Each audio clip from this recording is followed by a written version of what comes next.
12 जनवरी 1863 को कोलकाता में जन्मे नरेंद्र नाथ आगे चलकर स्वामी विवेकानंद के नाम से मशहूर हुए। विवेकानंद की जब भी बात होती है तो अमेरिका के शिकागो के धर्म संसद में दिए गए भाषण की चर्चा जरूर होती है। यह वो भाषण है जिसने पूरी दुनिया के सामने भारत को एक मजबूत छवि के साथ पेश किया। लेकिन भाषण में उन्होंने क्या कहा यह कम ही लोग बता पाते हैं। स्वामी जी ने भाषण की शुरुआत 5 शब्दों से की और उन्हीं 5 शब्दों ने आने वाले 500 वर्षों के लिए पश्चिम की धरती पर सनातन सभ्यता का ध्वज गाड़ दिया। और वह 5 शब्द थे, मेरे अमेरिकी भाइयों और बहनों। यह शब्द सुनकर 2 मिनट तक तालियां बजती रही। तो आइए मैं अनाया सप्रा भवन विद्यालय की छात्रा आपको उस भाषण की खास बातें बताती हूँ। मेरे अमेरिकी भाइयों और बहनों, आपने जिस स्नेह के साथ मेरा स्वागत किया है उससे मेरा दिल भर आया है। मैं दुनिया की सबसे पुरानी संत परंपरा और सभी धर्मों की जिन्नी की तरफ से आपका धन्यवाद करता हूँ। सभी जातियों और संप्रदायों के लाखों करोड़ों हिंदुओं की तरफ से आपका आभार व्यक्त करता हूँ। मैं इस मंच पर बोलने वाले कुछ वक्ताओं का भी धन्यवाद करना चाहता हूँ जिन्होंने यह जाहिर किया कि दुनिया में सहिष्णुता का विचार पूरब के देशों से फैला है। मुझे गर्व है कि मैं उस धर्म से हूँ जिसने दुनिया को सहिष्णुता का पाठ पढ़ाया है।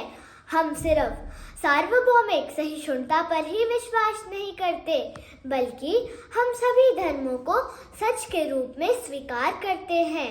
मुझे गर्व है कि मैं एक ऐसे धर्म से हूँ जिसने पारसी धर्म के लोगों को शरण दी और लगातार अब भी उनकी मदद कर रहा है। मैं इस मौके पर वह श्लोक सुनाना चाहता हूँ जो मैं अपने बचपन से याद कर रहा हूँ और जिसे रोज करोड़ों लोग दोहराते हैं।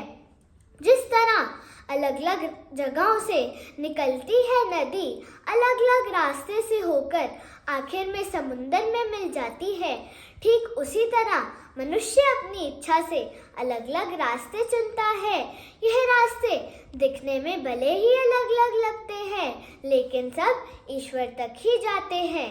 मौजूदा सम्मेलन जो कि आज तक का सबसे पवित्र सभाओं में से है, वह अपने आप में गीता में कहे गए इस उपदेश का प्रमाण है।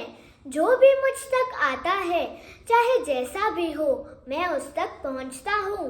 लोग अलग अलग रास्ते चुनते हैं, परेशानियां झेलते हैं, लेकिन आखिर में मुझ तक ही पहुंचते हैं।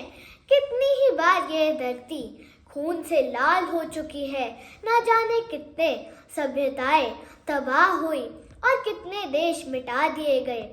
यदि एक खौफनाक राक्षस नहीं होते तो मानव समाज कहीं ज्यादा बेहतर होता जितना कि अभी है, लेकिन उनका वक्त अब पूरा हो चुका है। मुझे उम्मीद है कि इस सम्मेलन का बिल्कुल किसी तरह के कट्टरता, हठ धर्मता और दुखों का विनाश करने वाला होएगा, चाहे वह तलवार से हो या फिर कलम से। धन्यवाद।